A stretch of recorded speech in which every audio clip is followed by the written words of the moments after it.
The leaves were falling from the great oak at the meadow's edge. They were falling from all the trees. One branch of the oak reached high above the others and stretched far out over the meadow. Two leaves clung to its very tip. "It isn't the way it used to be," said one leaf to the other. "No," the other leaf answered. "So many of us have fallen off tonight. We're almost the only ones left on our branch." "You never know who's going to go next," said the first leaf. "Even when it was warm and the sun shone, a storm or a cloudburst would come sometimes, and many leaves were torn off, though they were still young. You never know who's going to go next."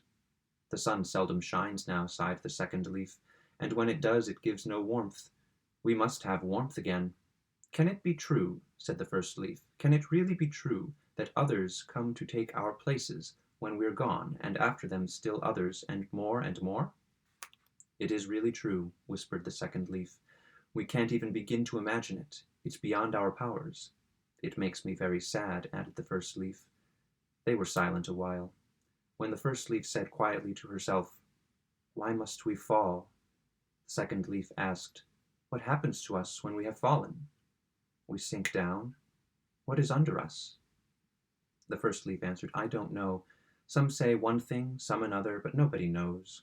The second leaf asked, "Do we feel anything? Do we know anything about ourselves when we're down there?" The first leaf answered, "Who knows? Not one of us, not one of all those down there has ever come back to tell us about it." They were silent again. Then the first leaf said tenderly to the other, "Don't worry so much about it. You're trembling." "That's nothing," the second leaf answered. "I tremble at the least thing now. I don't feel so sure of my hold as I used to." "Let's not talk any more about such things," said the first leaf. The other replied, "No, we'll let be. But what else shall we talk about?" She was silent, but went on after a little while. "Which of us will go first?" "There's still plenty of time to worry about that," the other leaf assured her.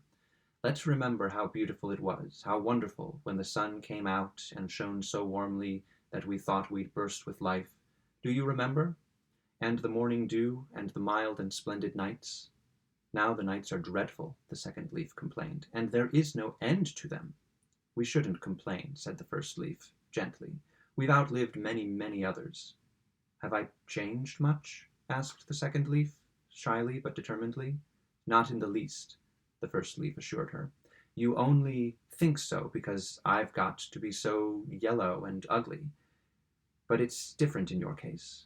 "You're fooling me," the second leaf said. "No, really," the first leaf exclaimed eagerly. "Believe me, you're as lovely as the day you were born. Here and there may be a little yellow spot, but it's hardly noticeable and only makes you handsomer, believe me." "Thanks," whispered the second leaf, quite touched. "I don't believe you, not altogether, but I thank you because you're so kind.